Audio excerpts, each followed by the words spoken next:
pirate shanties. Oh, I wish I were an Oscar Mayer wiener.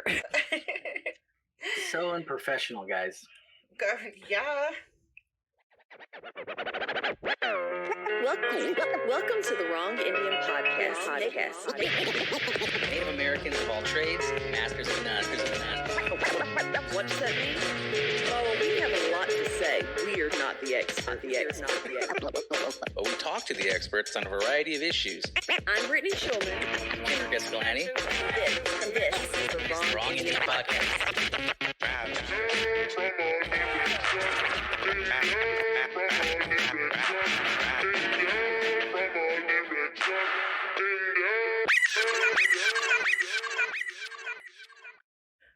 Welcome back to the Wrong Indian Podcast, Season 3, Episode 7. I got my fingers right. We are, I'm Brittany Schulman.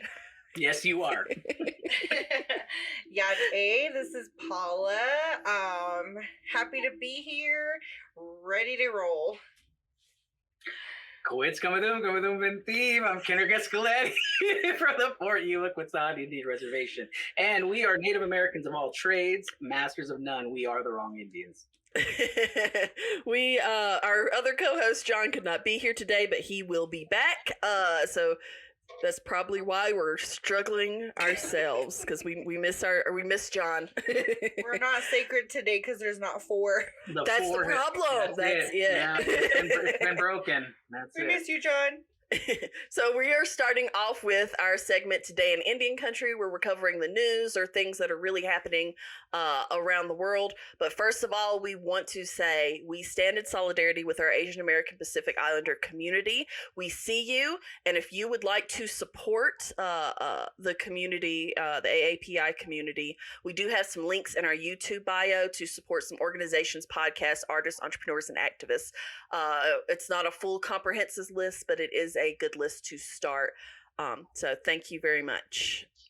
Also, this week in Indian country, we want to talk about Representative Holland, or AKA Madam Secretary, who was finally confirmed as the new Secretary of Interior. So I just want to start off with you, Paula, as someone who has worked GOTV specifically around Madam Secretary Holland. What are you thinking? How are you feeling? Let me just take a deep breath.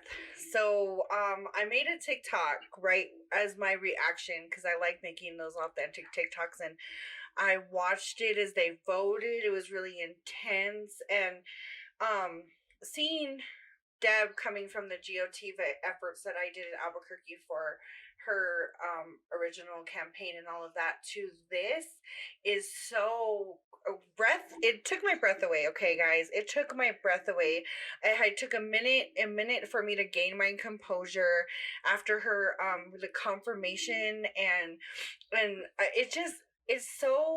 it's such a beautiful moment in history that I will never forget as a Native woman. Not only is she the first Native woman Secretary of Interior and cabinet member, but the first Native American to hold that position. And to be really honest with you and upfront, I feel better about our Native communities, our national parks, everything that's under that position. The bears are happy. I'm a bear myself, and the entire department, and it was a beaming sense of hope that I haven't felt in a long time. And I think she's going to do a fabulous job, and I look forward to her time as Secretary of Interior. Yeah, I think so. Go ahead, Kenrick. Tell us how do you feel? How do you feel? What are my words today? I know. I just feel like her story, will truly impact generations to come. As a father of 4 girls, I know that I've probably have been really annoying to my daughters because I've been texting them. I've been showing them videos. I was like, she's getting confirmed today. And they're like, okay. And they're like, like my youngest one would be like, remind me who she is again. I'm like, no, look, she's the one who, because when my girls came to DC, it was Deb Holland and her amazing staff who, you know, gave us access to go visit the White House, you know. And so, I mean, just her heart is huge. And, you know, I know that that small gift was big for my girls, because my girls have that in their heads. Like, you know, how did we get that access to go? It was like, oh, it was because of Miss Holland. And now she's the woman who is being confirmed to be the first Native American Secretary of Interior. You know, so they're tying all these together, and you know, sadly, it took 53 attempts, but we finally have a Native American not only in the cabinet but serving as Secretary of Interior. You know, Miss Holland is just, she is what she says. She is fierce, and she's a strong Pueblo woman of Laguna, and she's a 35th generation New Mexican, and now she's holding one of the highest offices of the land, protecting what we hold so sacred, and that's, you know, the earth, water, and sky. So I mean, it was beautiful. I was like Marie. I was watching all of it every second. You know, I remember the moment it happened. I like I said, I texted my daughters. Like I called my daughter too, and it was just, it's a moment that we'll always have. You know. And I can't say I've even had a moment like that in my childhood. Like I don't think I can say like, oh yeah, that one moment that's going to stick with me in like Native American history in real time. And now my girls have that for the rest of their lives. Yeah, I I feel the same. I made my daughter, I think I talked about it on here. I had my daughter calling our senators, even though our senators were down for it to start with, because we're in New Mexico, and she was our representative. Madam Secretary is moving on, but just for folks who don't know, the Department of Interior not only has the Bureau of Indian Affairs, it also covers the Bureau of Land Management, the United States Geological Survey, National Park Service. I am hearing an echo, just in case. I don't know if you're hearing it. Okay. Just as an FYI. But it's not just, I think sometimes natives go, oh, the Secretary of Interior is just Indians. No, there are like 7 different assistant secretaries that she will get to appoint and move into those positions, with the Bureau of Indian Affairs BIA being one of them. So I am super happy and super hopeful, because you're talking 200 years of bureaucracy that she's going into.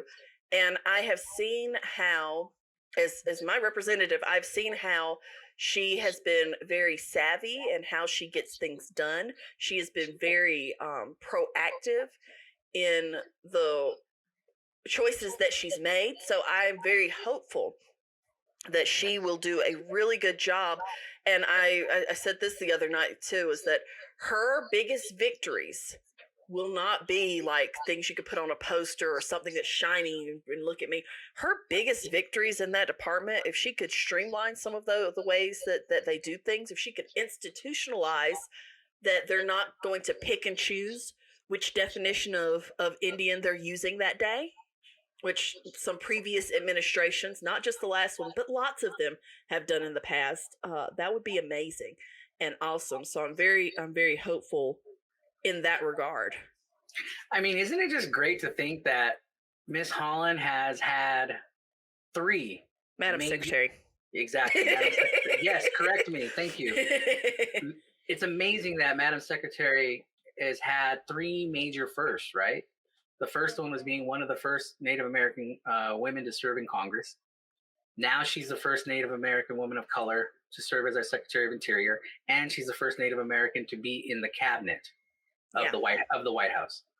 And we had a vice president, but we've never had a cabinet member, and this is amazing. Yeah. And even more so because she is someone who is values driven. Yes, I am a fangirl, and I'm fangirling now. Oh, yes. Yes. I mean, seeing some of the ways that she represents her culture, and it's just so eloquent and elegant, with her taking her in her swearing in ceremony, she's wearing a ribbon skirt.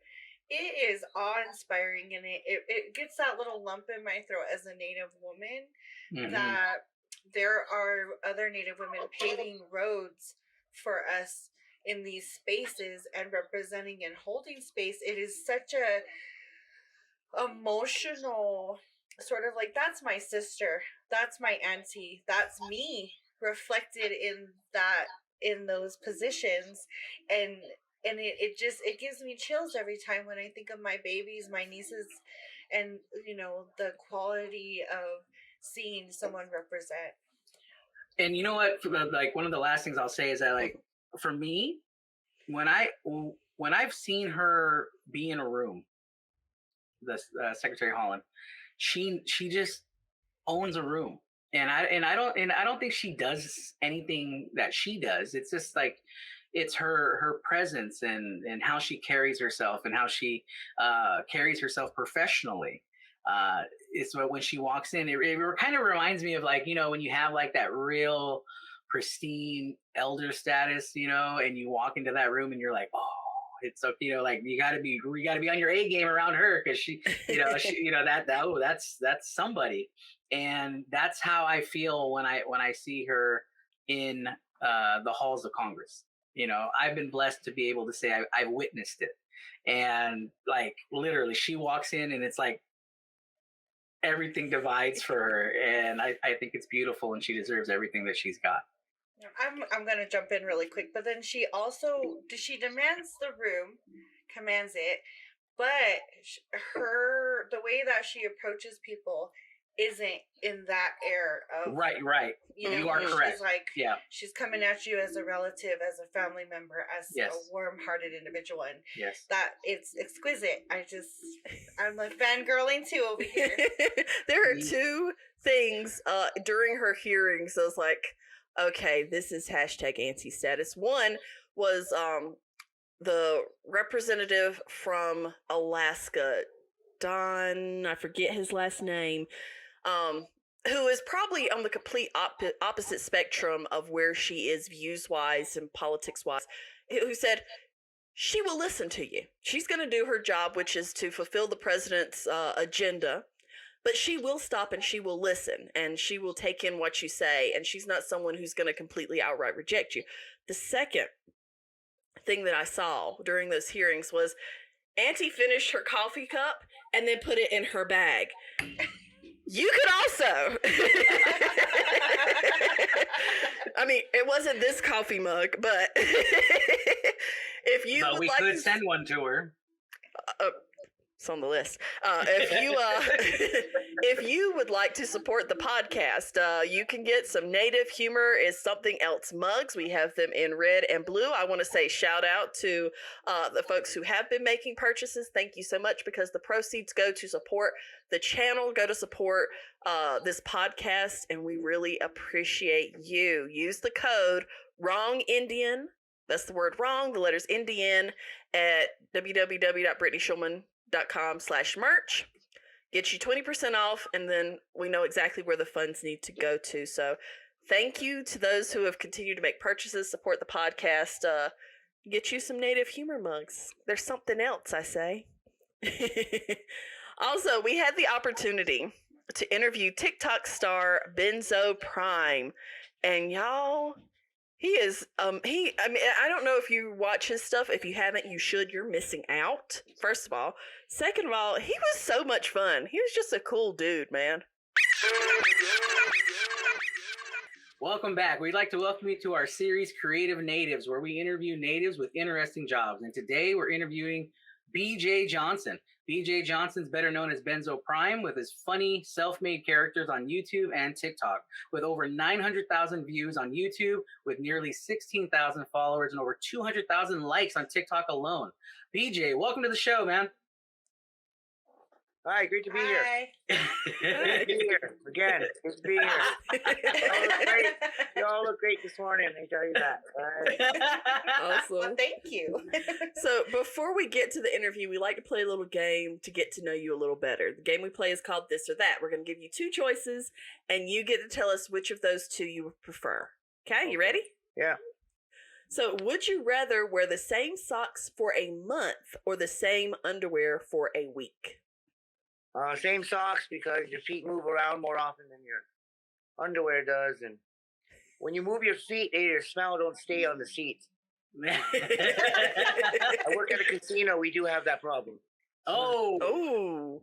skunkiness. Ooh. Got that skunk Wow. problem. Yeah, Wow. we got to see people, you know. I mean, there has Taking lights times out with we me had to go to next time I manager go. and ask, can I kick him out because he stinks, please? Oh man, Oh, wow. we won't name that establishment. No. Can't name it. So, speaking of being out in public, so would you rather have mullet hair or ponytail hair for the rest of your life? Ponytail hair, that way I could just pull it back like this, all slow and braided. And if I get a good woman, she can braid my hair before I do my TikTok. No, All That's how you know secretive. she's the one. yeah. The mullet just lost all respect for me back. I don't have no. I've seen too many growing up around here, very unsuccessful mullets. Also, Yeah, that dad hairstyle still has definitely a mullet. outlasted its time in Yes, my it area is. as well. they're trying to bring it back. I understand. Yeah, seeing it. It's Fanny packs. The side Wide leg or the middle jeans. part. They're like even like perming it. They're perming the mullet. They were doing that in the 80s too. That's Like, horrible, man. They were. My best friend, he had that. Oh man. Okay, so I'm gonna go ahead and take a little deeper dive here, and I'm gonna say, would you rather be Batman or Superman or Spider-Man? Would you rather be Batman or Spider-Man? I read comic Either- books. I'm a diehard Marvel fan my entire life. Yep. So right off the back, Spider-Man. But because in the Guardian Galaxy back in the day, they went to a different place, and they went to a universe where Mars attacked Earth and they won, but the same thing happened, that there was disease, all that. But during the battle, all the superheroes of the world died fighting the Martians. But Spider-Man was the last one standing. And I always thought that was cool because, you would expect Spider-Man to be dead, in the beginning or in the middle, but he was the last one. Even though he was the last superhero left, he was still fighting them. Right. Yeah. Yep. And Peter Parker has always had, integrity, integrity, and all that. And when he was so good that no one knows why Jonah Jameson actually hated him was because he envied him. There you go. Ooh. Yeah, that's a good one. Also, Batman's just a rich white man. Who wants to be Yes, that? yes. He has no superpowers I except want to for be money. that. I'll be Batman. I don't need a I mean, rich take man. his money away. He's just a smart guy. Yeah. That's all it is. He is intelligent. He is intelligent. Yes. But, Spider-Man's my favorite. I'm going to go Spider-Man. I'm with you, man. Yes. All right. So, give up your phone or wear Crocs for the rest of your life. I have no problem with Crocs. Me neither. Why are you attacking Crocs all of a sudden, man? With these Crocs, You gotta I just put don't 'em- wear my socks for a week month, I mean, going through there, walk through a puddle, you get them washed, they get dirty on the way, black and shit, but, you're all right. Socks and Crocs for the win. Yeah, Crocs and Crocs, baby. I don't care what they say, I'll bring that back. I don't think it was ever here, but we do need a definitive answer for this next one. We ask all of our guests just to, because we're doing the creators' work. Is it Indian taco or Navajo taco? It's Indian taco. What the hell's wrong with you guys, man? I don't know why.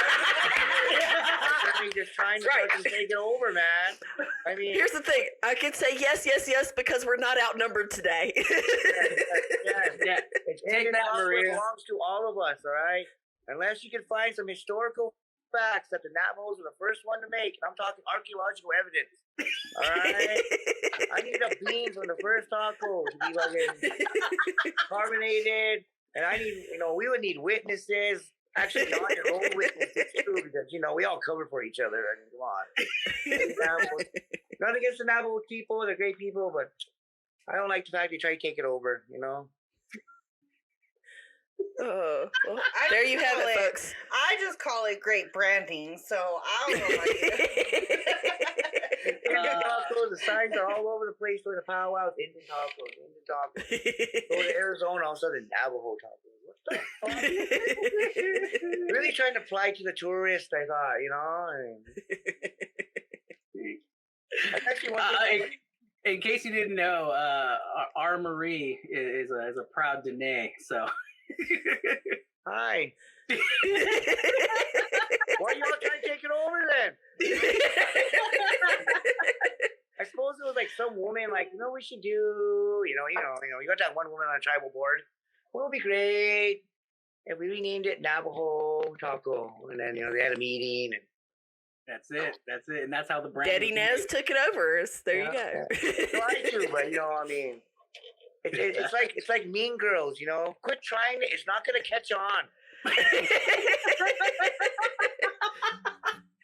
Other than Facebook, I haven't seen it anywhere else. Okay, so that's funny. I'm in New Mexico. They're definitely Navajo tacos. I think it just they are depends also on who's delicious. making them. Yeah. We're all Indians. We're all Indians. Indian tacos. We're all Indians, man. But not all tacos are the same. I know some That's people very true. fry bread too hard. Some people use chili and not meat. Oh my God, man! Those people are savages. Guilty. I suppose you sell them at the power. You still expect full price and that. No discount. Yeah. Mm-hmm. Nope. At least use Hormel. Anyway, Oh no! Straight from the can. Now that's just barbaric right there. You That's chili. That's not an Indian taco. That's chili and fried bread. Rather make the fried bread into a bowl, then put it in and put the rest. At least you have chili in a bowl with fried bread. That's great stuff. Yeah, that's actually something I wanted to work on, was make a little bus with chili fried bread bowls. I think a millionaire. Could have done it. You still can.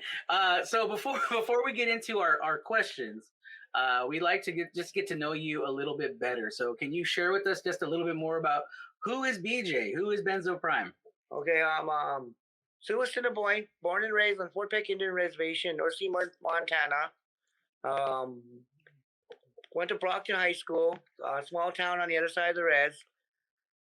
Graduated. Last of 6 kids. Mom adopted 2. She raised grandkids. All Native women, grandmothers do. They all raise the grandkids. I have an associate's degree in computer science. I ran my own home repair business for a couple of years. I work at a casino. Can I name the casino? If you'd like to. If you want to. Sure. I work at Silverwell Casino. I'm a video cashier. I work the floor and stuff like that. I've been a bartender. I've been a manager, a bar manager, McDonald's manager.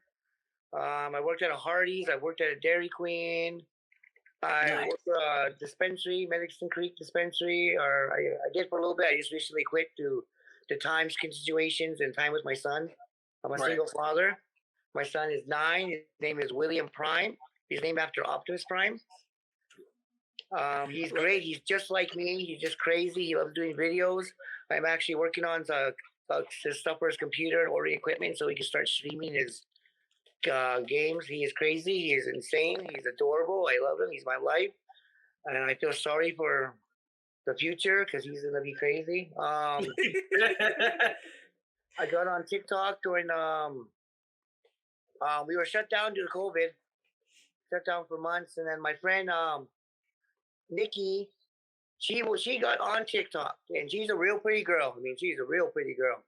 And she was doing videos for a minute, and then she did a video where she just come out the water in slow motion to the song "Obsessed with Me" by Mariah Carey, and got 100,000 views.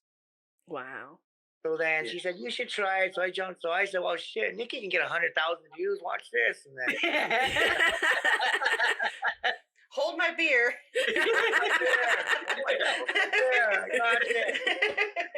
Oh my goodness. I don't have beautiful hair, a great smile, and big breasts, but I'm gonna try. Wait. That's not your real hair in your videos? No. That's funny. Hey, by the way, real quick before I go into my my question here, I just wanted to share with you. Wow. Yeah. That's awesome. I go nowhere without my Mr. Potato Head Prime. I'm sorry, Potato Head. Potato Head, please. Well, Non-binary, he is a potato. Optimus Prime was a male, ma'am. Yes, he was, ma'am. But I He get was, it. but the potato is not. a potato and a robot?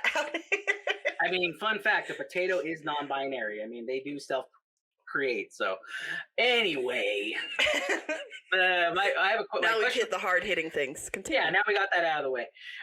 You have so many, oh my god, you have so many funny characters in your videos. Who are the inspirations for those characters? Can I smoke a cigarette? Yeah, it's fine. We keep it real here on the podcast. All right. Okay. Best way to describe it is I gotta tell the story about how they came to be. Absolutely. All right. I was on TikTok and I was very upset when I did my first TikTok and I wasn't famous. After an hour. Me too. Me oh my too. gosh. I'm still not famous.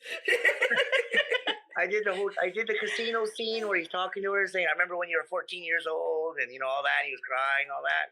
I did that scene. I did a clerk scene because there's a lot of stuff I did see on TikTok that, movie lines and stuff. That I was like, oh, this is my chance to do these lines. Yeah. So I did them and I did, but in my second one, when I did clerk scene, I knew I needed somebody. So I always count that as Domi's first appearance. Right.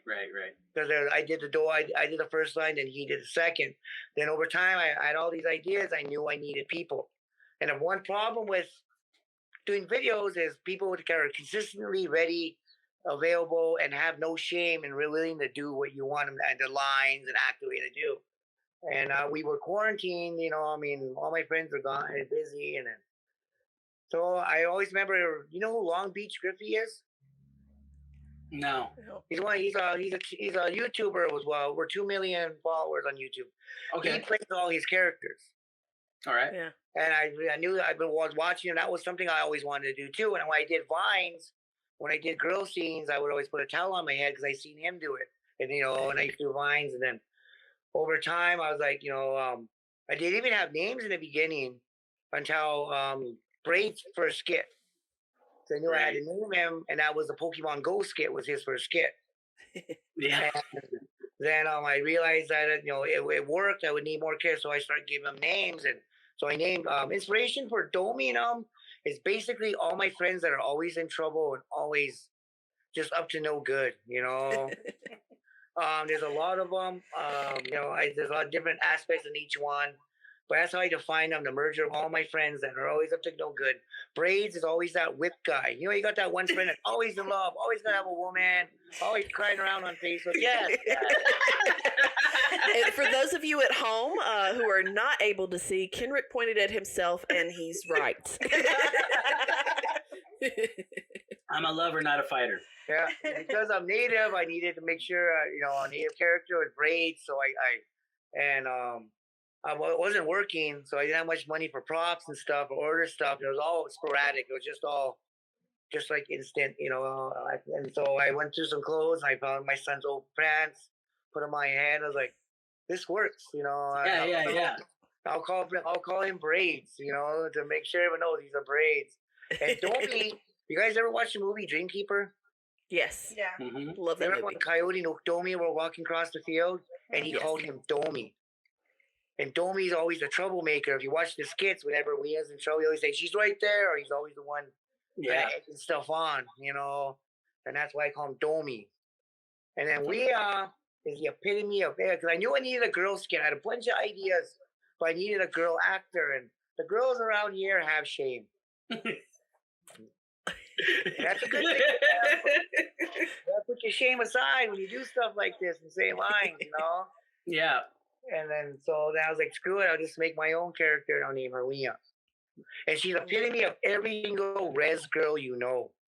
Everyone knows a res girl like her as a cousin, like her niece. Yes. For me, it's my niece. And my sister.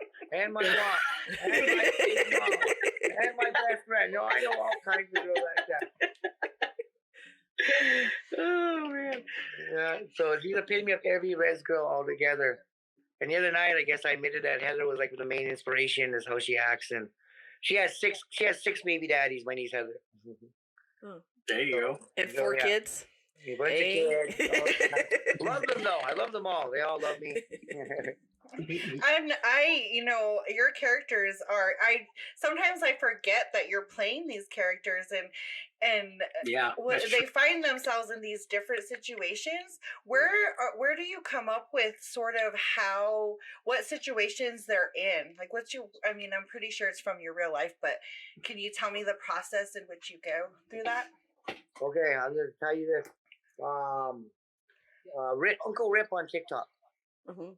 Okay, I will watch his stuff and then he watches mine, and then he described it perfectly. I mean, one day I was talking, he was on his live and he's like, "Yo, Benzo, man, I know how you come up with your skits."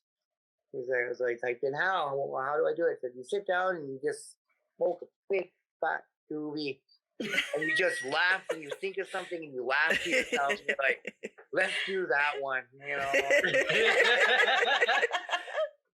Heard it here first, folks. So inspiration's all over. I wrote skits and talk about hypothetical situations at work because it's just for fun because we're bored at work, or sitting there for 8 hours with each other. Yeah. We'll be like, some guy will come in all ripped, like, "Oh, hope you woke up with that guy. What'd you do?" And tell me, would come up like, "What'd you do if you woke up and you look like that guy?" Stuff like that. And we do at work, and I just mostly real life situations I heard or hear. Sometimes just a simple conversation. Just talking to you. You'll say something in my mind, I'll trigger something, and I walk the floor at the casino all night. I'm a floor walker, so I'm just walking around checking. You want to pop, any change, and I think about stuff. And I look around and just stories you hear and stuff like that. And I try to, mostly cover, stuff that everyone relate to. Like female problems, money problems, just problems in life, odd problems. The baby mama arc was actually a story I wrote a long time ago, and I started using. I write a lot of stories. I write of different things, and I just started using them for my TikToks. Moving them in. And the baby mama arc was actually something I just tried to see what would it do, and then the first video did very well. Yeah. So I kept going, and eventually, my baby mama does not watch my videos because she thinks all the stuff I do is dumb. Maybe it's a good thing she doesn't. Someone did show her that video. Oh. So are you gonna make a video to her response? No. I went to go pick up my son, and she's let me know. She's come up. "Who's baby mama?" And I was like, no worries. So you have a lot of different skits, a lot of different characters. You're full of things on your TikTok page. What has been your absolute favorite video to make? Not necessarily one that went crazy, but the one that you were like, this is the one right here. You had such a good time. It was that one love songs when you come in. I responded. We just responded with lyrics back and forth to each other. That was actually my favorite one. I smoked a lot of. I'm a medical marijuana patient, so I medicated before highly, and I sat there. We always say we. When I do my skits. So sat here, we worked on it, and had a creative brainstorm together. Yeah, we brainstorm meeting, we had a power meeting, we have meetings all the time where we talk about what we do. And then something I thought of, it was there's a song "She Got Some Man." I heard it on the radio the other day, and I was like, "What your man gotta do with me?" And I know in my mind I said, "Did you ask her what your man? Did you tell her what your man gotta do with me?" After that, I just took off.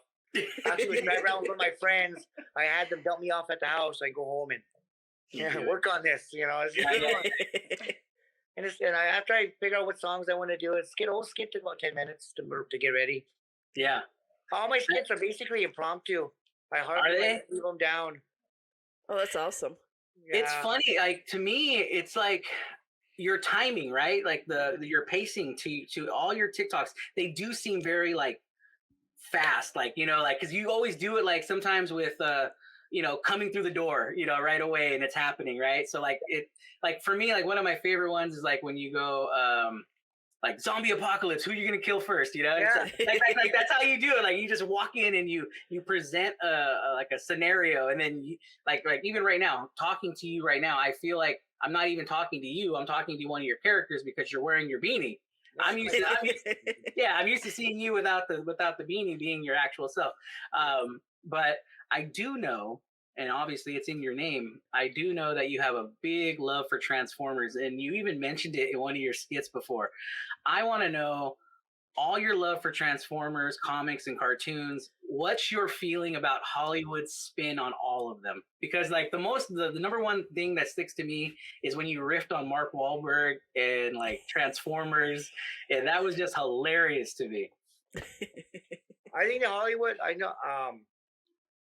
forgets that, we did this, we made this, we followed you guys, I mean, we did all that, I mean, we started, I know what they basically fucked up the whole movie. I hate it. The first X-Men movie destroyed me. Okay? Yeah. I was like, that's not how it happened. Every time. That's not how it happened. That's not how it happened. And if like, when you guys go, Brittany come up to me and she's like, oh my God, I watched that. What was it? Hold on. Days of Future Past. I would get so mad at you. That's not how it happened. Shadow Cat don't have psychic powers.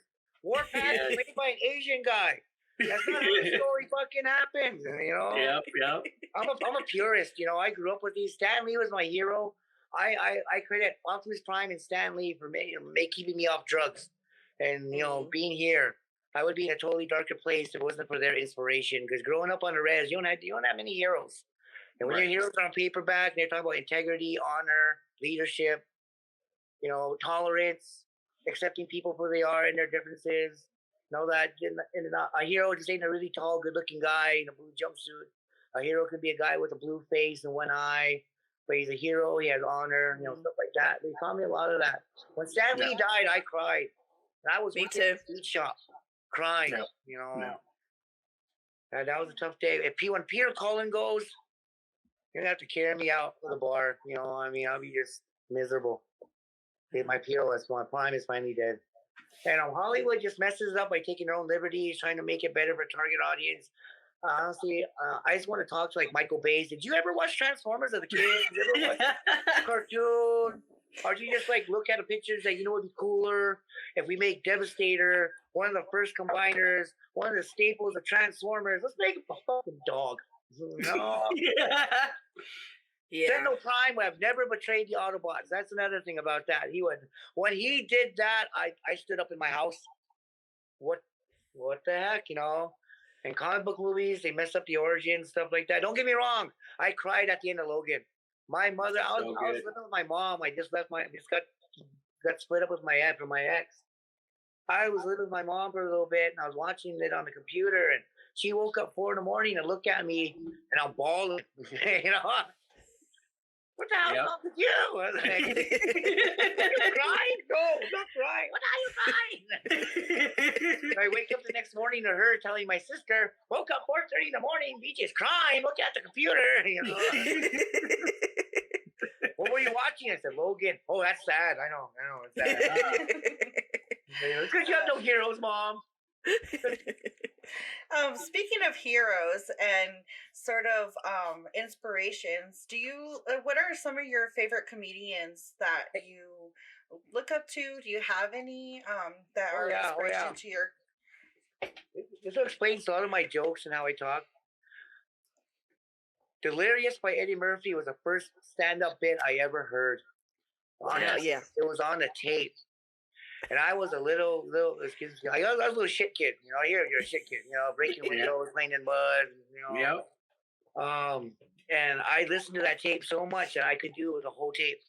I was like 4 or 5 years old, I could do the whole bit. My family would call me in the living room and they'd come to me, BJ, do that one bit that you, and I would do the bit for them and they would just laugh. And then Raw came out, I watched that, and I just loved Eddie Murphy's comedy and stuff like that. What was that? Dangerfield. Rodney Dangerfield. Oh yeah. He was a big one. I loved his sarcasm and how he did stuff. You watch my TikTok. It's kind of like a sitcom, and I blame the Golden Girls for that. Classic. We had 3 channels growing up. PBS, NBC, and CBS. Yep. And so, late night TV, and I was the last of 6 kids, so I was just give him what he wants and just keep him out of the way. They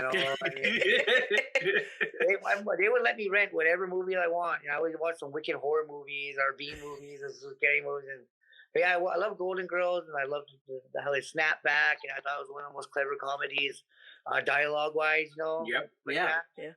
And then that's why, if you watch, I'm always trying to be quick and stuff like that. And we have neighbors, wacky neighbors and stuff like that. But I was trying to make it, I realized it kind of that, actually, I was like kind of an accident. I realized what was going on as the skit's going. I realized that it was kind of turning into that, I actually have it written down as a 2-part series, 2-season. Ever get TV show, I have it ready to go. I have an idea for it, an idea to pitch for my characters. I won't be playing all the characters. I'll actually go out and find these people. Right. If it does happen, I can't wait to go look for Wea. That'd be awesome. Go on the Res tour, I think the prettiest, meanest fucking bitches. I love it. You mentioned your son earlier, and he showed up in a few of your TikToks, but does he actually watch them, and what does he think about your comedy and your funnies? All right, I'm dad to him. I'm my goofy dad, and he loves doing TikToks. He loves doing them. He wants to be a YouTuber, streamer, do his own thing. He's great at taking direction. He likes them. He just rolls his eyes. He'll look at him, watch him, and laugh when he's in there. But yeah, it's not number one. But he does enjoy them. He likes watching them. He likes doing them. One of the best things he said, he's 9, but I was always showing him when we would TikTok, like, look, son, look how many we got, and he's like, oh, and then and then he was watching, and he's looked at me right in the eye. He's like, one day they'll figure out it's all you. Yes. Oh, yes, and that's awesome. He's an adorable kid. It goes back to your timing and your pacing and your comedy, because you mentioned that you like sitcoms, and now that makes sense to me now. I mean, the fact that you grew up loving the Golden Girls and how they had that back and forth banter, like that explains everything to like how you set up your pacing and your comedy. So now I get it. Now I'm gonna watch it, and I'm just gonna think of the Golden Girls now from now on. Yeah, it's Blanche. There's Blanche. There you go. So yeah. I'm Sophia, though. I'm Sophia. Yes, you are. I was just gonna say that. I was like, you definitely have Sophia's. She was my favorite. I love her. What's the line? It's Venice. Sicily, 19 something. Yeah. Picture it, 1912. Yeah. A Golden Girl. I can quote all the Golden Girls seasons word for word. So I have a cup right there. I wish I had it. I was like, oh, I have my cup right there. One of my favorite episodes is when Sophia smacked Blanche's grandson. Oh yeah. I was a little kid. I was like, yeah. Oh yeah. That's what you get. Fuck with Sophia. Be disrespectful and slap you in the face. Boom. And she's an old Italian woman too. So one thing I want to touch on too is like in our communities, like I always see that dark humor is like a vital thing for us in our community, because like we use it for like how we like deal with trauma, right? Yeah. So I mean, I see that in your skits. But would you say you intentionally do that? Like, do you? Yeah, I do. I live in a dark place, a bad neighborhood. I have incidents, and actually, that's how I think all Indian humor is very sadistic. Yeah, we laugh at some of the weirdest shit. Weird shit. It's funny. Like one example is when my father passed away last year. They came and got his body and all that, and when they pulled his body out, I grabbed a knife and I put it on the table. I looked at my mom and I was like, here, what's this for? Dad died. You got to cut off a finger, he said. What? For Indians, you got to cut off a finger. Your husband died, The whole room just laughed, and I broke the ice, because they hauled him out, and everyone was just quiet. We're all somber, we lost our father, and then I just sat there. It's like when Dad told me when he died, and the whole room just looked at me all seriously, like, he honestly told me, just tie me to a horse, son, and slap it on the ass, because the coyotes have to eat too. And I told him, why would we want to waste a good horse? And then then my brother comes out, and then it's all like just queuing after that. My brother just comes out of nowhere. Honestly, he told me, Catman, just put me in a tree. You know, put me in a tree. Awesome. They tell me my dad, it was 10 times as worse as I am. He was. We couldn't take him anywhere. Yeah, that's I see that in my son. When my son says stuff to people, it's out of nowhere, and it's a street. I say, now I know why mom left dad home all the time. Sometimes you can't take our native elders anywhere. They don't act right. They don't know how to act right. Ain't random No, shit. my mom's starting to enter into her elder status. She's been fighting it for several years, but we know that she's gotten there because she has no filter. Yeah. Like everything that she thinks comes straight out of her mouth. And those are the women, and she's recognizing that. We got and has apologized in advance. Oh yeah.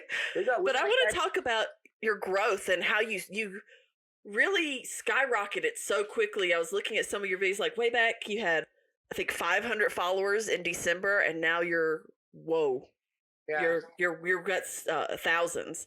So how do you feel about that, knowing that there are so many people who are watching? Well, if you go back 100 views, 100 followers, TikTok, it was a big one for us. You know, we never thought we'd get that far. It was just something there. We actually had a celebration, and then we got to 200 a little while. They kept going and going, and just one day I did one. If you watch it, I actually did a TikTok about it. I was just amazed. I went to bed with 2,400 followers or something like that, and then I was gonna do the thank you video in the morning, you know, for 2,400 followers. Thanks, guys. I really appreciate it. I actually had the 2,000. When I hit 2,000, I was like kind of emotional. You know, I was like, cow, you know. 16 years on YouTube, never got this, you know, all this, and I know it's actually something I made, characters I made. But I was gonna do the 2,400 videos and do it in the morning. I went to bed. When I woke up, I had 3,000 followers out of nowhere, and I was just like, "Oh my god, I couldn't believe it!" And if you actually watch that the thank you video I did for that one, I'm jumping around. I actually was jumping for joy because I couldn't believe what just happened. You know, it was that quick, and it just took off. I think the video, Insecure Network Connections, 125,000. Yeah, views. You know, I got a lot of ads from that, and certain skits you get a lot. And one thing I always gotta tell myself: not every skit's gonna be gold. One of the best advice I ever got online was from Long Beach Grippy when he did his whole mock interview about himself. And he said, "What do you favor your success?" And he's like, "Post every day, even if it's not good." Yeah, exactly. Yeah. You know, not every video is going to be gold. I'm not shadow banned. My video just sucked today. You know, it was something I did quick. I can do it quick. I can do it, but I can't do it every time. Sometimes BJ, you got to sit down, work on the banter, the idea. Some days I struggle. Some days it just comes to me when I'm having a talk with you guys, you know, like boom, you know, I suddenly be like, hey, like the other day I did one where I found out my teacher was on meth. Oh no! With the security guard, I found him like, I remember that one now. That was hilarious. Yeah, when she would send the guy across the street to go get the movies. Yeah, so my teacher being sick at class one time to him, he's like, "Fuck, she's probably on meth." And that boom. Yeah. I made the whole skit right there at work, and I remembered it. And I went home and I did it that night. I have to write things down. I'm impressed that you just go home and you're boom, boom, boom. So you mentioned earlier that our communities, and I think like I can say the same about my community, that we don't have a lot of inspiration or people to look up to. As somebody who has 16,000 followers, what is your advice for young comedians or our young adults who want to get onto TikTok and YouTube? What would you say to them if they're like kind of hesitant to create content? Put your shame away. You can't have shame. You can't be embarrassed. Yes. Go with what you want, even if someone says it's dumb. They're not you. It's your idea. It's your thing. Of course, they won't see it the same way you do. You'll be surprised at what works. You know, just do it. Don't care what people say. I mean, when I first did it, people made fun of me here. You know, this guy's on TikTok. My car got broke into when I had like 400 followers. They broke into my car, and one of my friends. I got some sarcastic friends. I mean, my God. I got this crew of friends. But anyway, my friend posted on Facebook for me, you know, BJ's car got broken into. They took his phone. So you're trying to message him. That's why. And then one of my friends posted they were after his TikTok money. You know.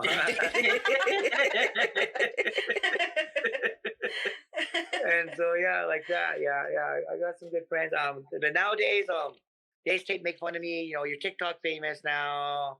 You know, all that. But yeah, they make, you know, you got to earn it. You know, of course they're gonna make fun of you. They always do. You know, they're gonna tease you and say this and that. People are gonna say you can't do it, but you can, and always be hungry.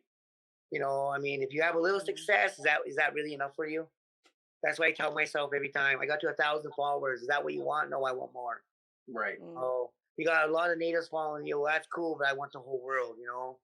Yeah. You know, I want that's if you watch my comedy, I really don't mention little Indian things. I just mention like it's daily life for us. You know. I mean, there's a few skits because I am Indian. I do Indian stuff, you know, but majority of them just like daily life. I want to be people. I got one woman that follows me. She's a redneck, a hillbilly. She even commented on it that natives are just like hillbillies. You know, you guys have the same problems we do. Drugs. Totally see that. Yeah. Yeah. And so I just try to be comedy for everybody. One thing I was like, you know, I want to be classified. I'm Native. I'm very proud of my Native American roots. You know, I grew up on the reservation. But one time, one of my first duets, someone duetted one of my videos. They put indigenous comedian, and they labeled me. You know, I grew up in the '80s where you were just a comedian. Right. You know, you could make jokes about anything. You could go anywhere. When you say indigenous, everyone automatically labels you, stereotypes your comedy, and that could turn people away because I don't want to hear Indian jokes. If you're a comedian, you know, what's he gonna say? Right. You say black comedian, he's to make black jokes about the ghetto, be black, you know, racism. But always just to praise comedian. You know, we label things too much. So that's another reason why I started using the hashtag. You know, I started to teach the comedy though, because they have the Latin Kings of Comedy and the Black Kings of Comedy. You know, and the Asian Kings of Comedy. But there's, you know, Indians, we're funny people. I mean, my God, we are some crazy people. I mean, I've taken over a room when I was drunk, just talking. You know. Everyone in the room, black guys, white guys, I take over the room, you know, because we're crazy people. And I think our comedy needs to be out there more, you know. I mean, more indigenous comedians talking about everyday life, you know. Actually, I'm working on a stand-up for my YouTube. I ordered a mic, and I'm going to try to do a little stand-up for my YouTube channel. Perfect. And I'm going to talk about this, you know, there'll be a POV thing, you know, point of view. I'm in a room full of non-enrolled members in the city, you know, and I'm going to talk about being Native, being from a small town, and talk about, you know, y'all crazy. We all just laugh at you. We're on the res just laughing at you guys. You guys are so, you know. Well, I'll tell you what, man. I mean, the idea that your success happened overnight. I mean, it was 3 months. It took 3 months to get to 1,000 followers, and it was like 2021. The Lord decided it was my year. Yeah, the gates just opened for you, man. Because I remember that.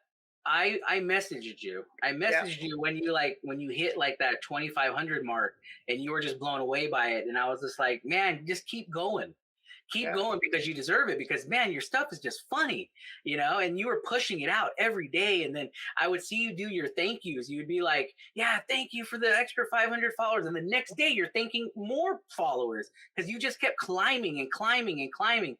And I was just like, oh man, he's gonna hit 10 like overnight, and you did. And so, man, good for you. I mean, great. Yeah. I don't like. I used to do thank you videos for every 100, but it kept coming and coming. It was going. It was rapid fire, man. Every hour, a new video. 3 thank you videos for that day, and I was like, no, we gotta do 1,000 now. We gotta go every 1,000 or every 500 now, man. I was telling the team that, you know, here I was thinking like, oh look, I'm like neck and neck with Benzo, and then all of a sudden it was like, boom, gone. You just took off, and I'm like, yeah, I'm just stuck right here. I'm good. Yeah. I'm good. Yeah. It was weird passing up guys that I followed, I seen, you know, and they had way more followers than I did. Yeah. And then it was like a goal to pass up. You know, I want to pass you up. I want to pass Brittany up. I want to pass you up. Hopefully one day. And then slowly I did. And one of the 420 content creators, Smoking Daisy, she was like she's my first TikTok friend that actually talked to me. We met, we Zoom chat, Snapchat, just talk about what we could do for our videos and helping each other out and just who we were. And my goal was to catch her. She had 8,000 right away. She got 6,000 like the first week.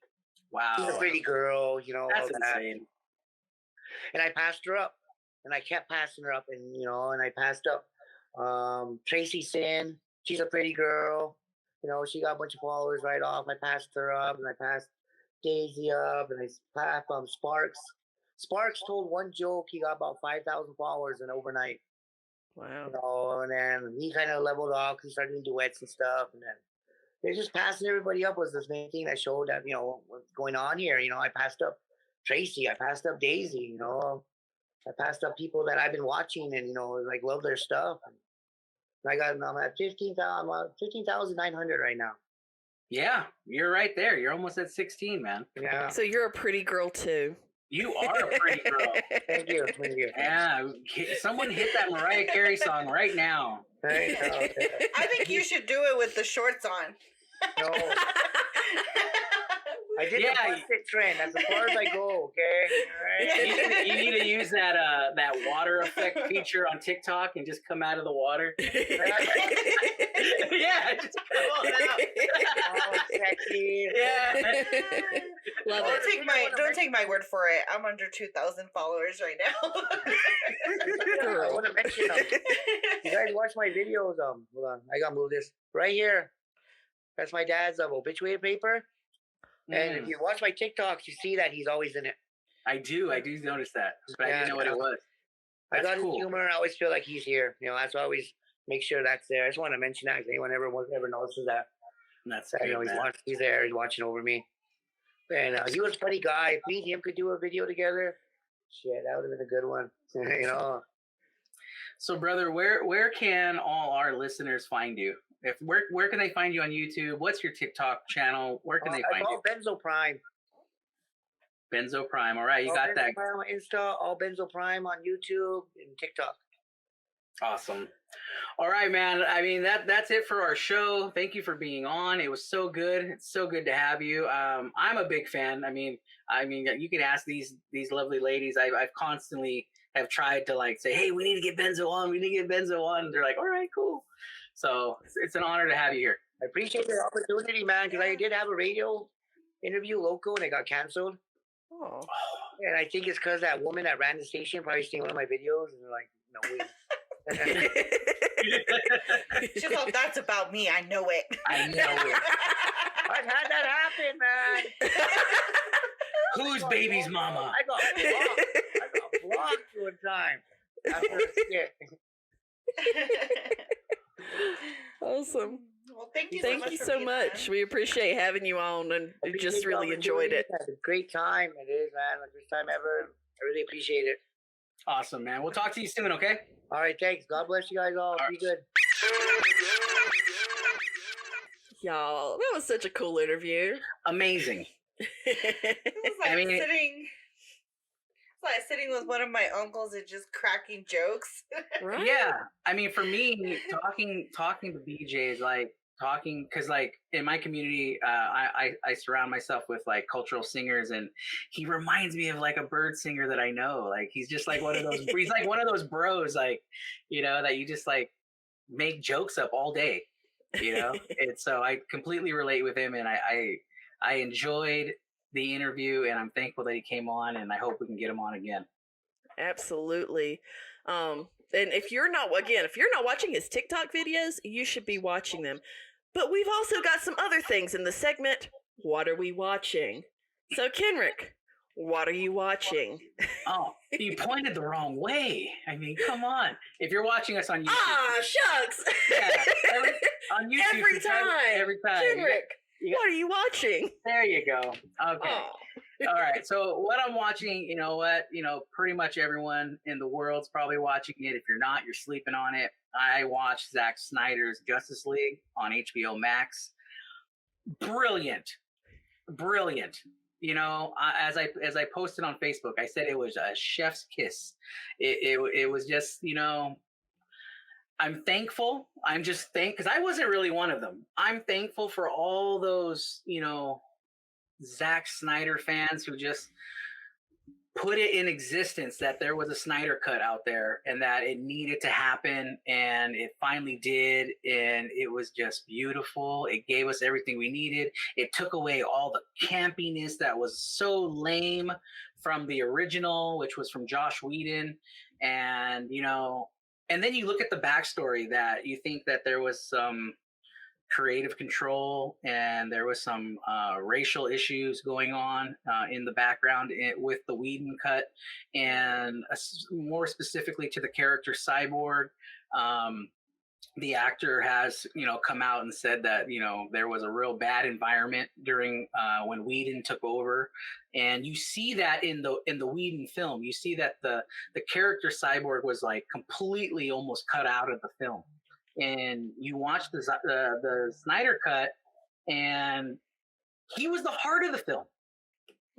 He truly was the heart of the film, and it was completely taken out by the other director.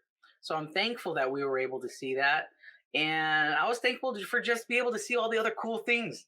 I was able to see Spiderman without a CGI mustache or mustache lip. That was taken out. I was able to finally see Superman in his black outfit, and I was able. Spider-Man was in the Justice League? Jeez, no. I was confused. I was like, wait. Did I say Spider-Man? Yeah. Oh my Yes. God. Okay, I'm sorry. I was like, wait, my little baby had a mustache? He don't look like he can grow one.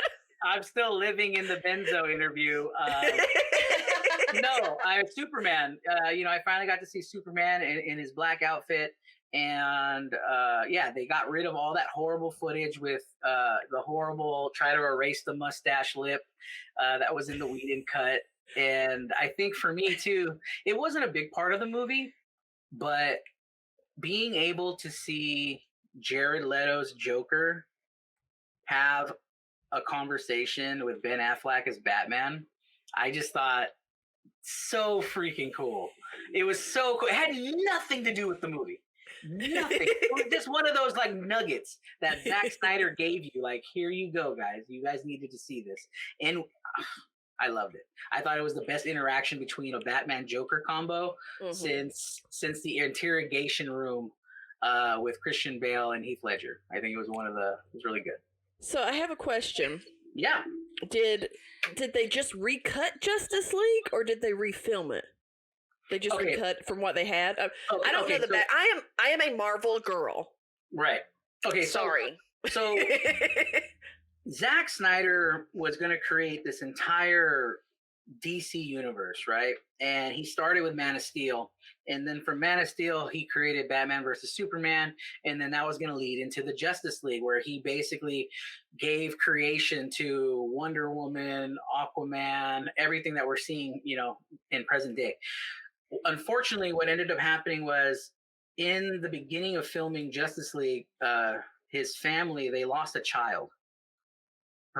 Offset, and so that caused them to pause, and they were uncertain if they were going to be able to continue making the film. So what they ended up choosing to do, or I should say Warner Brothers chose to do, was to move on. And so Zack Snyder and his wife, who's a producer of the movie, they stepped aside, and they brought in Josh Whedon, who is basically one of the directors from the MCU of Marvel, who created the Avengers. He was the Avengers director. And so what Whedon's really known for is his humor, his campiness. He's also one of the directors for Buffy the Vampire Slayer. Firefly. That's where I know him from. Yeah, I love Firefly. And so he comes in, and he came in with probably, I think it was like 70 or 80% of the film already shot. And he reshot almost all of it. And he brought back the whole team, but and that's where we get the whole Superman gate, mustache gate, because he brought back Henry Cavill, who was currently shooting Mission Impossible, and he had a mustache, and he contractually couldn't shave it off. So they reshot him with the mustache on, and they tried to CGI it, and it looked horrible.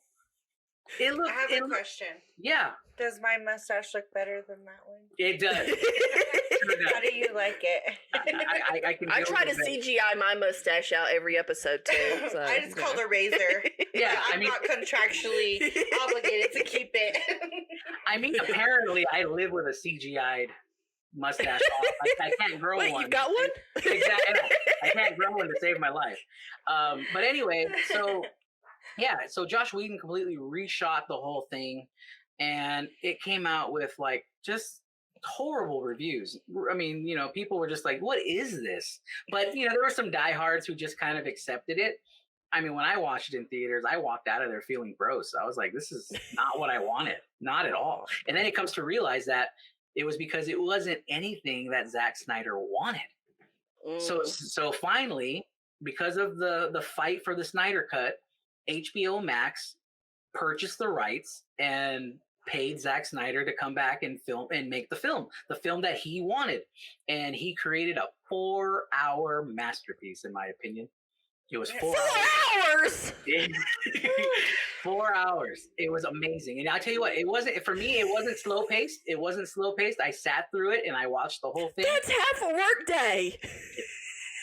I would watch it. Series. I would watch it twice. It was so good. In fact, I might watch it before the night's over. Who knows? It's so good. Holy macaronis. We were talking to Benzo, and he was talking about the comics and how upset, the comics and the movie. Well, I didn't get that until I realized that that's how I am with the books. Right. Movies. Yeah. And I was like, oh, that's what's happening. So I'm sorry I didn't get it before. I get it now. And the last thing 4 hours. Yeah, the last thing I'll say about Justice League is like talking about just take my money. I just found out last night that Zack Snyder, because here's the other beauty. He shot it in like IMAX height, but he didn't shoot it like widescreen. So when he released it on HBO Max, you're watching it in a square. It's not in widescreen. And it's brilliant. And I just found out last night that he put out a sneak trailer of the film that I just watched, but he did it all in black and white. He like recolored it to be noir. And now HBO Max is gonna release that version coming up here again soon. And I will rewatch it in black and white. Just because it's brilliant. It looks amazing. That's I realized something about me, and that is that I don't notice when the it changes, and I didn't notice it at all in WandaVision until I was watching the YouTubes who were analyzing every little thing about it. It's like, it does go from widescreen to 1:1 to 4:3 to all that. I was like, how about that? I had no idea. But Marie, what have you been watching now that we've covered all things DC? Okay. So we all have our guilty pleasures, right? I mean, we're all guilty of guilty pleasures. My guilty pleasure is YouTube drama. And YouTube, there's this whole thing unfolding about David Dobrik. We're not going to get into that, but I love watching YouTube drama channels. And so I've been, since WandaVision, I haven't found anything on Netflix or Disney Plus or anything like that has filled my soul like WandaVision did. So I'm taking a little break from those, and I've just been watching YouTube drama unfold. So that's what I am. I am binging and absorbing, and probably need to take a break from that as well. But for now, it's so salacious, and there is something about the YouTube drama. Yeah. There used to be a couple of Here for the Tea, and there were a couple of channels that I was like, ooh, you could go down a whole rabbit hole with it. Oh yeah, I mean there are several different big YouTubers that are kind of tanking in everything, and they're in the millions of views, millions of followers. They're big, celebrities in the YouTube world, and a lot of them are starting. There's a lot coming out about a lot of them, so I've been just taking that in and absorbing it. I'm so sorry, YouTube. Don't cancel me for watching people cancel you. Speaking of going down a rabbit hole, I found this show completely by accident, but it's in the top. But apparently, I was not the only one because it's in the top 10 of Netflix shows right now. It's The Lost Pirate Kingdom. So it is a series around talking about the time of the Caribbean pirates because that was a big thing. Now, Kenrick likes to laugh at me for liking sea shanties, but there's a reason I do like them. They remind me of, they're canoe songs. And I say that because sea shanties were designed, they have that pace for a reason, and it was because you did many things on the ship, and they had to be in precise time, just like with the canoe song. If you're in a large canoe, you have to be in precise time with one another to make things happen, to do very quick maneuvers. Same thing on these big sailboats. So that's why I like sea shanties. It's actually a technology, as well as some raunchy humor every now and then. But this particular series talks about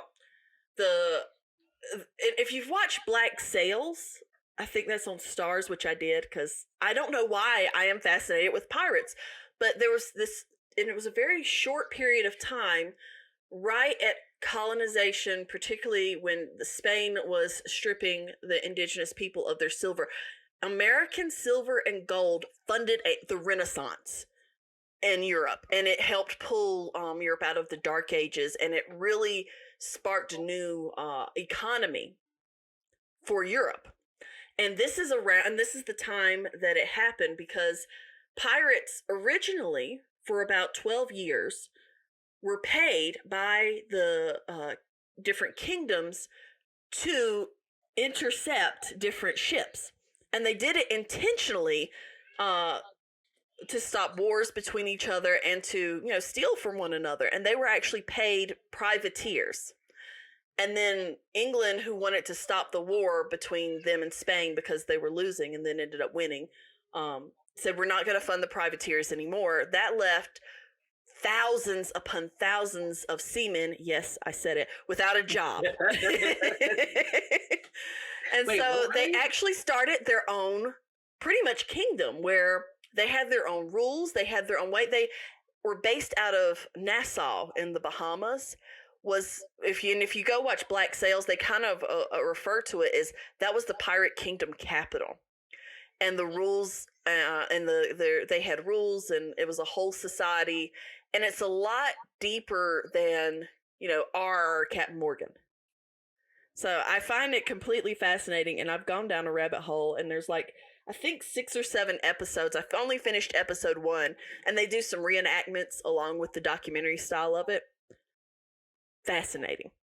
That very, sounds very really. I don't know if you know, I have a pirate dog. She's a one-eyed pirate dog. Sit her down and show her the history of her people, because that's fascinating to me. Well, I think my dad's people really were pirates. But again, and it was all about stealing the gold and the silver in particular, from Spain, who was mining the heck out of it in South America.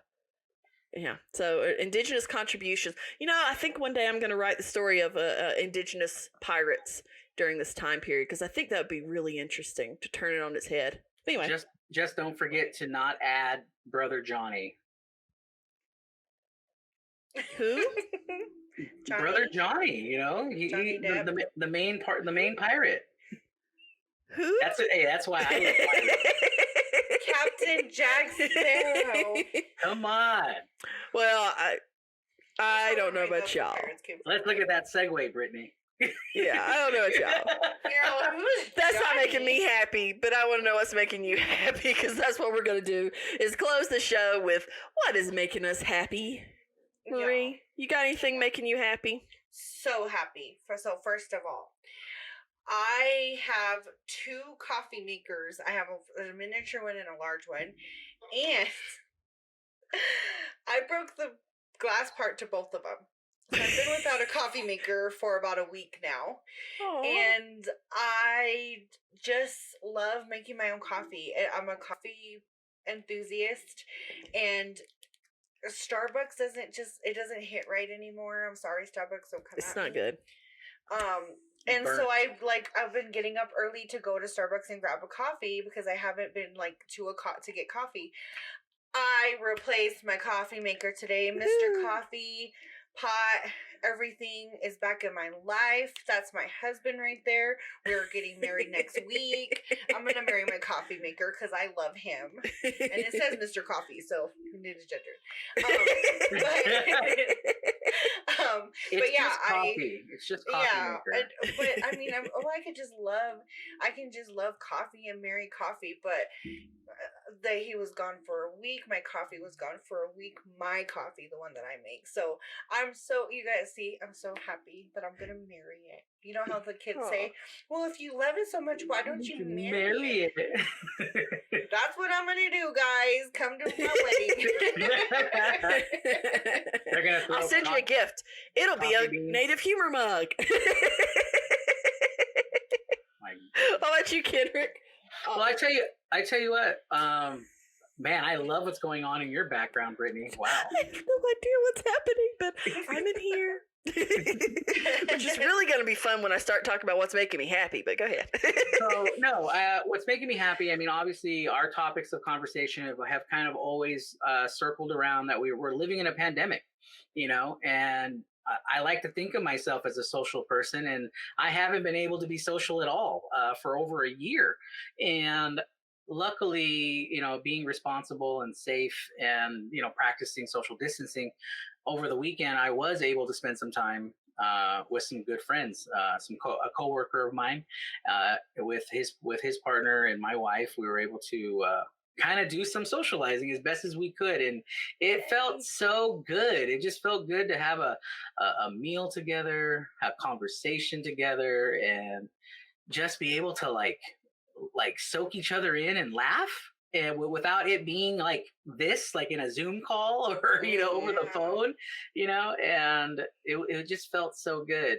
And the other thing, I know, right? Like we're not there yet. So I really took it as a really special moment for me. And, you know, the other thing, and I want you guys to hold me accountable for this, I bought me some hiking trail shoes. Yeah, I adulted and I bought me some hiking trail shoes. And if you ask me, are there trails near you besides through the cemetery? No, yeah, we got trails out here. Yeah, we got creeks and all these different things. And so like I'm gonna go after it, and I'm gonna use them. And next week, if you guys ask me if I used my shoes and I haven't, then you guys better call me out on it. There will be a roast. Exactly. Yeah, because I'm gonna tell you what, those hiking shoes, they're not cheap. And you guys hold hiking shoes, tennis shoes. I know, that's what's so lame about it. Like I mentally made an excuse in my head I don't have shoes to go on the hiking trail. And then like my wife's like, you have shoes. And I'm like, but they're not hiking shoes. And so now I have hiking shoes, and I swear to God, if I don't use them, you know, I'm never buying shoes again. Okay, I'm definitely going to hold you accountable for that one. Yeah, we don't want that. No one wants that. My people were barefooted people. How? Well, maybe you don't have the goat heads that they have out here. My people. Oh no, we have them. Soft-soled moccasins. They're not made for the desert at all. They're made for walking on moist, wet grass. Hey, you know what? Fun fact, because you mentioned goat heads. I am from the desert, and our goat heads were deadly. They're just dry, deadly. Here in DC, or where I'm at, they're just nice little moist little There's goat no heads. goat heads. They're burrs. Okay. But we don't have goat heads. At least they look DC's like goat heads. maybe a little further north. They look like goat heads, but they're green. They never dry. Yeah, no. Those are awful. Oh, just thinking about my childhood. You know what I mean? I know, right? But I'll tell you this though. I like the soles of my moccasins like I like my fur bread thick. Yeah. That's like how I like my men, thick and brown. But anyway, I'll tell you what's making me happy. So we have surpassed a year of being shut down, closed down, whole pandemonia. There's a whole Panasonic happening. So yeah, the baby girl did not get a birthday last year, at least not one like we had done before. And I realized and recognized as a parent that, you know, birthdays are birthdays, and that's really not what's important, but it is something that I always thought was important for me to be able to celebrate that with my kiddos, and being able to, because when I was a kid, we got, for our birthday, we got one cake, homemade cake, and then on the weekend, if your birthday happened during the week, somewhere Saturday or Sunday, you got to go to a nice restaurant, you know, like Sizzler. Nice. Yeah, nice restaurant, you know. Oh yeah, get those chicken wings. or something like that. So we so I've really made a conscious effort to have birthday parties. And then my birthday was in December too, so that's a whole nother mess and a half of itself. So my daughter's turning 5, and it was really nice this year to be able to actually plan a little something. Again, it's not going to be, you know, everyone come over and we're going to have a bouncy house in the back like I thought I wanted to do at one point. It's not going to be something that's going to be crazy, but we're going to be able to get to do something because things are a little more open. And again, caution being making all the decisions about being safe and all that.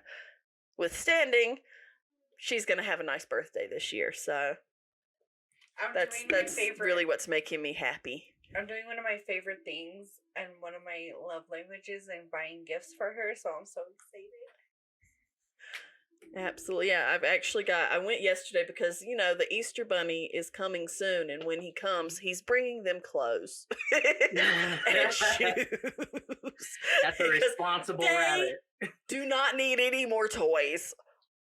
Maybe a little candy, but that's probably going to be about it. Me and the Easter Bunny had a conversation. It's like, this is it. Yeah, so. The Easter Bunny brought me PPE. What a responsible bunny. I know. I think that he's going to carry on tradition with clothes for your kids. I know. He's so thoughtful. And we want to thank you for being thoughtful and listening to the Wrong Indian Podcast. You know, you can always go to our website. That's, if you're on the YouTube, you can see it here. All the episodes are listed. You can find it wherever you listen to your podcast or view your podcast, whether it's on Spotify, Apple. Go like it. Rate it 5 scars. Man, real rugged. Deadly. I think we would prefer stars, but yes, not scars. Yeah. That's Brittany's love language, by the way. Violence, probably. Make sure you subscribe to our YouTube channel for more. Ring the little bell so you get all the doodads and whatnots. So thank you guys, and we'll talk to you soon. Bye.